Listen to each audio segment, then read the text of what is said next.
Hello everyone, welcome to Sweet Tomato Vine Homestead. I'm Linda. Today I'm in the garden. I was going to come and harvest a few things because every day is some things that are needing to be harvested. And so I was just going to harvest them right quick, but I was like, no, I got to call y'all. I got to, it's like I got to let y'all know what's up. I got to let y'all see what's going on out here in this garden. Y'all, it is amazing how a couple of days rain can do wonders for the garden. So I'm just looking around because it's been raining, so I had to look around. I'm going to be looking around, so yeah, I got to look around because I got to make sure there ain't nothing sneaking up on me.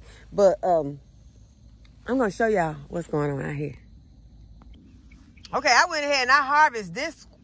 This is a straight neck squash. Y'all, I don't know what this is. I don't know if this, I really don't know what it is because I planted a lot of stuff. I really need to go back and look and see what I planted because I don't want to harvest a lot of stuff prematurely. I don't want to let things overgrow either. But I think that this is a pumpkin. So I am going to leave this out here. This right here is a pumpkin. And I'm going to leave it. I know that it is not any of the squashes that I planted. I did not plant any squashes that look like that. And I'm standing on the ant bed. Let me get off of that. Okay, but see, I have some patty pan squashes in here that are ready to harvest. So let me move things around. So I don't see but one. I'm gonna grab this patty pan quickly because it's over here in these weeds. So I got it. Got my patty pan. Y'all, these things here are delicious. I gotta take my glove off. Okay, and there is another patty pan squash over there. I need to get in there and get that one. And I did send some patty pan squashes to my daughter. So I was very happy that I was able to do that because she spoils me, her husband spoils me, and so I spoil them right back. Okay, there's butternut squash or either the honey nut squash are down here. This is another pumpkin right there. I got the patty pan, y'all. I prefer these on the smaller side.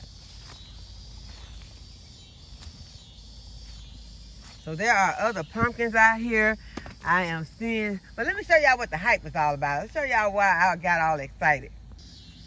Okay, y'all. This is what we have been waiting for. Y'all look, there is the Cushaw squash. Y'all know I am in love with Cushaw squash. That is a childhood favorite of mine. And so I have Cushaw squash. And you know, I showed it to you a few days ago. There are more of them. There are some small ones. And there are some right there. But y'all, there is also a huge Lady Godiva pumpkin. So I'm excited about all of this. There is more Cushaw squash over here in the swimming pool.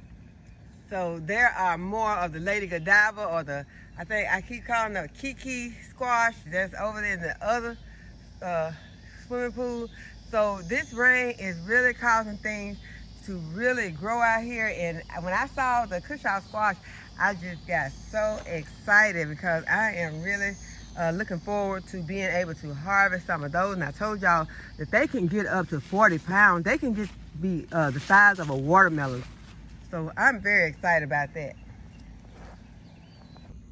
And this is all I really was supposed to be doing, was coming out here and harvesting whatever squash was ready. And I told my daughter she could come out here. My baby girl, she was gonna come out here with me. And I told her we'll be out here just a few minutes. She done left me because in a few minutes, when she saw how excited I was, she was like, okay, this is gonna be a while. And so she left. But I am going to harvest up a few things, and then we're gonna go inside and we're gonna make some more pickles. And there are more squashes down here that are soon to be harvested. But we came out earlier today and we harvested a lot of tomatoes, and we didn't get squash. We harvested tomatoes and cucumbers and onions, and I still have some onions over there that I need to go ahead and get. Oh, we also got peppers, but I was getting those for my granddaughter. She was here and she was gonna take some back to her mom, which is my daughter. And so I am back out here to get some more because I think that there is some more stuff that just has to be harvested, but we're gonna go take a look. Y'all, I just saw a snake. It was one of those garter snakes. It was very long, but it took off over that way. Okay, so we got a few okra pods to add to our harvest. Okay, I had to show you the watermelon again, y'all. This is how huge this watermelon has gotten. But y'all, I am finding more and more watermelons out here. So let me show you the ones I found today. Okay, y'all, so look, there's one right there. That's the one at the front. Then there's one right there.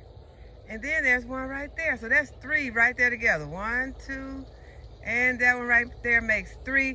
And then there is another one right here. I don't know if I can get in. It is behind some of these winter sow jugs right there. I can get there, it's right there, I think. Yeah, that's it right there. And so I am so excited about these watermelons. There are a lot of them. Let me show you. This one is one of those long ones. You can see that one right there. It's one of the long ones. So it's a different variety. Okay, but this is all that I am going to harvest for today because I have a lot to do tomorrow and I don't want to have to try to put any of this up. So I just get what we can cook, and then tomorrow I'll come back out and harvest some more, and then I'll have time to put it in the freezer. Okay, so I made it back inside and I am about to make the pickles that I told you I was going to make. And these, as you can see in the title, these are some fermented pickles. So I am going to be fermenting some cucumbers, and these will sit on my pantry shelf for 3 to 6 days until they have fermented. And somewhere in between then, I will taste them to see if they are like I like them. And then we will be moving on from there. I have my cucumbers, and I've washed my cucumbers. And so I think that this is the jar that I'm going to be using. So these are the cucumbers that I have. And this is the jar that I think I'm going to use.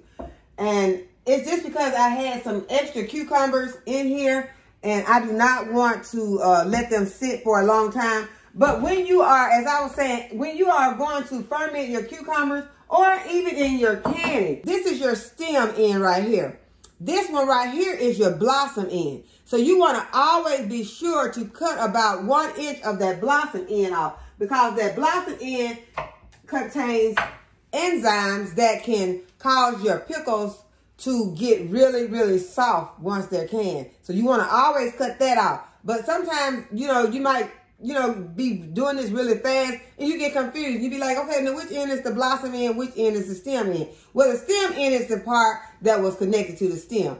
The other part is the blossom end. And that is the same place that, like on your tomatoes, you get the blossom end rock. You have the part that is connected to the stem, then you have the other part, and that is the blossom end. So we cut the blossom end off, but as I said, sometimes I just prefer to go ahead and cut both, just in case you're getting confused.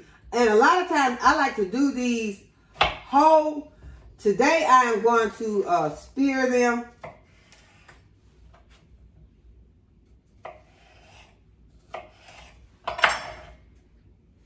And then I'm going to put them in my jar. But before I put them in the jar, before I put all of them in the jar, you are going to need some bay leaves, or you can use some leaves from your grape. If you have some grapevines, you can use your grapevine leaves. These are going to also help with keeping your pickles nice and crisp. So I'm just going to grab up a couple and put in there. You can add other things that you want to this. You can add your dill. You can add some mustard seeds, other spices that you might like, pickling spices. I'm just going to use the salt, the water, and the bay leaves to make sure that my pickles remain crisp. And I'm also going to cut these ends off. And be sure that you use some filtered water. And for each cup of water, you're going to put in 1 teaspoon of canning salt. You can use other salts. I use canning salt. That keeps from having the cloudiness in the jar. So I've already put 7. And since I have 2 quarts of water, and 2 quarts of water equals to 8 cups of water, I'm using 8 teaspoons of salt. And so I'm going to cut the ends off of cucumbers, and I'm going to spear them, put them into my jar. Try to get them as even as you can. But very important is to get those blossom ends off.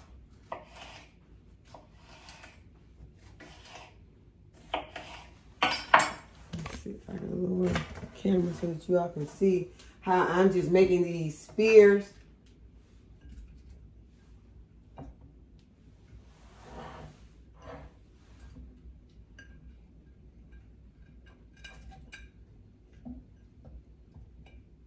And these pickles are fermented only if you don't add vinegar. If you add vinegar to these, they will not be fermented. They will not be probiotic fermented. So these, because you're only using the salt in the water, that is what causes these to be fermented.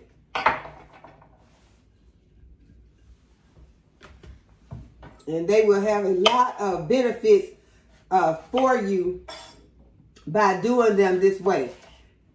The same as your kimchi or your sauerkraut does. And they are very delicious. And this is going to save you time, and it's going to also help you when you go out and you harvest a lot of cucumbers and you just sometimes do not have time to do a water bath can on your pickles. This is going to save you so much time and going to keep you from wasting your produce. So I want to get this stuff in, y'all, because these will go very fast. And see, I had 2 jars out. I wasn't sure which jar I was going to need. But I'm going to see if I can get these other. I only have 2 pickles left.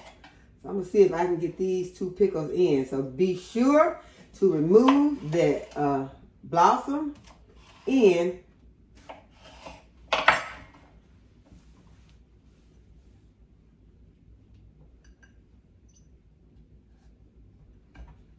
And you're going to have to make sure that you get these in here good, because you want to make sure that they're not crowded, that everything can get in. But you're going to put your water in with the salt, and then you're going to make sure that you have everything covered. Everything has to be covered. You don't want to leave any part of your cucumbers sticking above your water, because those will get mold on them. So you're going to make sure that everything is covered really good. And so that is why I have my weights over here. So I'm going to go ahead, I'm going to pour my salt in my water. And so I've just put it in here and stirred it up until my salt has dissolved. So my bay leaves are in the jar. And let me mention that these jars, you can use a plastic jar for this. You can use those stone crocks for this. Those are very nice to have to use. If you have a stone crock, they work really well for this. Or you can use just these simple jars. And these are just some simple pickle jars. I told you I have a relative, my sister-in-law, saves these for me. And this is how I end up with extra pickling jars. So now I got one more cuke that does not want to go into this jar. It's saying it refused. It just absolutely is refusing to go into this jar. But it is going to go.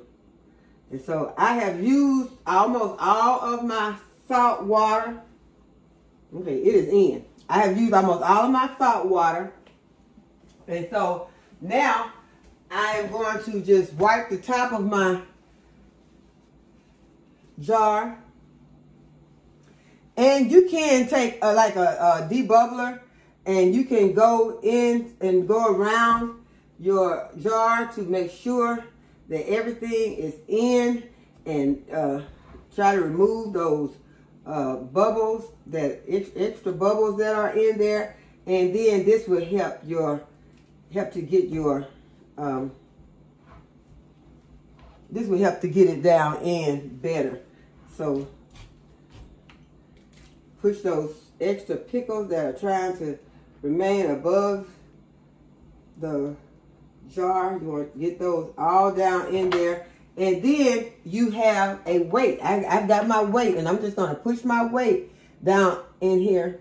And that is what is going to keep these pickles, all of these that's going to keep all these cucumbers underneath this salt water, which is my brine.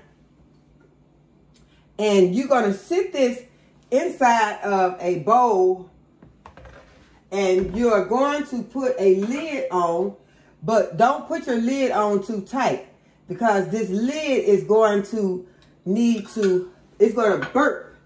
And that simply means that it is going to be releasing gases. And when it releases those gases, it will cause this jar to overflow. And once this jar overflows, if you don't have anything, it's sitting in anything, then this will be on your counter or in your pantry. So I'm going to put this lid on, and I'm just putting it on very loosely, just very loosely. And it has that weight inside. And so now once it burps, these gases will be able to expand, come out of the jar, release some of the liquid, and the liquid will just flow into this container.